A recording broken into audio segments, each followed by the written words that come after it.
നമുക്ക് ഈ ചക്ര മെഡിറ്റേഷനിൽ മൂലാധാരത്തെ എങ്ങനെ നമുക്ക് ഉണർത്താൻ സാധിക്കും?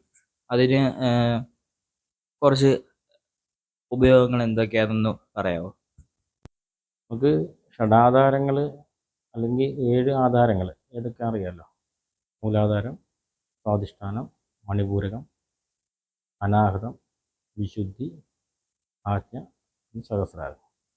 ഇതിൽ ഏറ്റവും താഴെയുള്ള ചക്രമാണ് മൂലാധാരം എന്ന് പറയുന്നത്. ഈ മൂലാധാരത്തെ ഉണർത്താം. എങ്ങനെ ഉണർത്താമെന്നല്ല, അതിന് പല മാർഗങ്ങളുണ്ട് അത് ഉണർത്താണ്ട്. പൃഥ്വി തത്വമാണത്. അതിന് ഉണർത്താണ്ട് ചെറിയ ഒരു മാർഗം ഞാൻ പറഞ്ഞുതരാം. അത് പ്രാണായാമ ക്രമമാണ്. ആ ക്രമത്തിലൂടെ നമുക്ക് ഇതിന് ഉണർത്താം. അപ്പം നമ്മുടെ ഇടയും പിങ്കളയും സുഷുപ്നയൊക്കെ ശുദ്ധിയാക്കാം.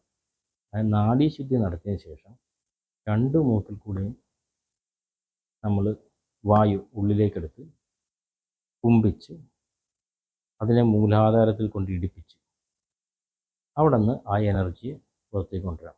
അങ്ങനെ നമുക്ക് മൂലാധാരം ഉണർത്തി കുണ്ടലിനി ശക്തിയെ മുകളിലേക്ക് കൊണ്ടുവരാൻ സാധിക്കും. പല മാർഗങ്ങളുണ്ടെങ്കിൽ അതിലൊരു മാർഗമാണ് ഇത് പറയുന്നത്. മൂലാധാരം എന്ന് പറയുമ്പോൾ അറിയാം, 4 ദളങ്ങളോടുകൂടിയ ചക്രമാണ്. അതിൻ്റെ മധ്യത്തിലായിട്ട് ഒരു ത്രികോണമുണ്ട്. അതിന് കാമയോനി എന്നാണ് പറയുന്നത്.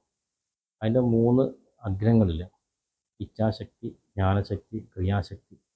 അതിന് നടുക്കാണ് ശിവലിംഗ രൂപത്തിൽ കുണ്ടലിനി ശക്തി സർപ്പാകൃതിയിൽ 3 ചുറ്റോടുകൂടെ സർപ്പാകൃതി ഇരിക്കുന്നു എന്ന് പറയപ്പെടുന്നു. അപ്പം ഇത് ഉണർത്തിയാൽ ആദ്യത്തെ ഗുണം, ഏറ്റവും പ്രധാനപ്പെട്ട ഗുണം, നമുക്ക് ഇച്ഛാശക്തി ഉണ്ടാകുക, ജ്ഞാനശക്തി ഉണ്ടാകുക, ക്രിയാശക്തി ഉണ്ടാകുക എന്നൊക്കെയാണ്. ഇത് ഏറ്റവും പ്രധാനപ്പെട്ട ഗുണമാണ്.